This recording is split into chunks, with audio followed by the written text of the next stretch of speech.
Hello guys, welcome back to HyroShield's YouTube channel, and today we are going to see the solution for Scilab. Today we are going to see the solution for Scilab problem that is that was also known as picoCTF, that is named as BYTEMANCY-1. So in previous video we have solved BYTEMANCY-0. So this is the successor of the same problem. So we can see there is a file that has been provided here for the source code, and once we launch the instance, netget server will be started, and by calling this port we can easily see what the code is running. So first we will open our web shell. So we will get the file here using wget. So once the file is downloaded, what we will do, we will just read this file app.py.1.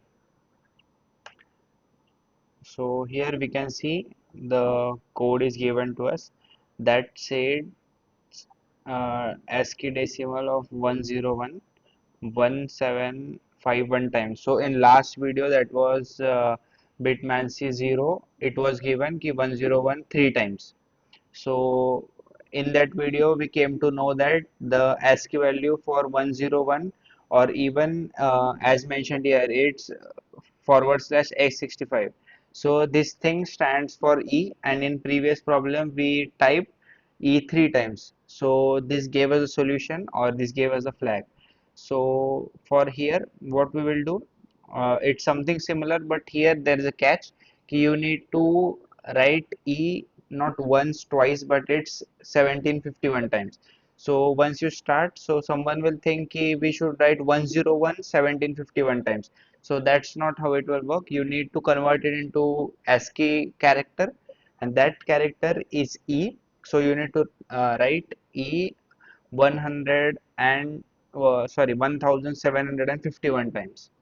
So to write it, so what we will do, I will just shortly write the code. We will just use Python 3 hyphen C, and we will just add print in double quote, sorry, in E into 1751, and we will just close this. So here,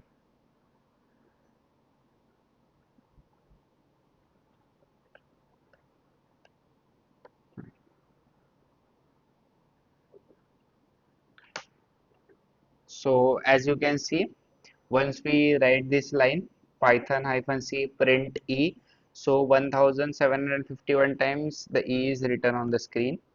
So what we will do, now we need the E to be printed but not on the screen, on that netcat command.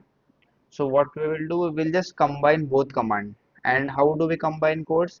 If you have basic knowledge of Linux, now you can, obviously sometimes you may have worked with the uh, operator that combines two separate commands. I will show you how. So this is the command that we used for printing E 1700 times, but with it, what we need to, oops, I think it's not copied. I will just copy it, and we will paste this right here. So once we have paste, yep, here it, the E that was 1751 times, that has been pushed into our netcat command on that port. So once it's pushed, we can see there is a flag that has been reflected. Now we will copy it, and we will just save it right here. And yeah, that's how we will solve this problem. I hope you guys like this solution. If you have any special request or have any special problem that is difficult to solve, you can just comment down in the comment section. We will surely work on it. Thank you guys, and do like, share, and subscribe to this channel. Thank you very much.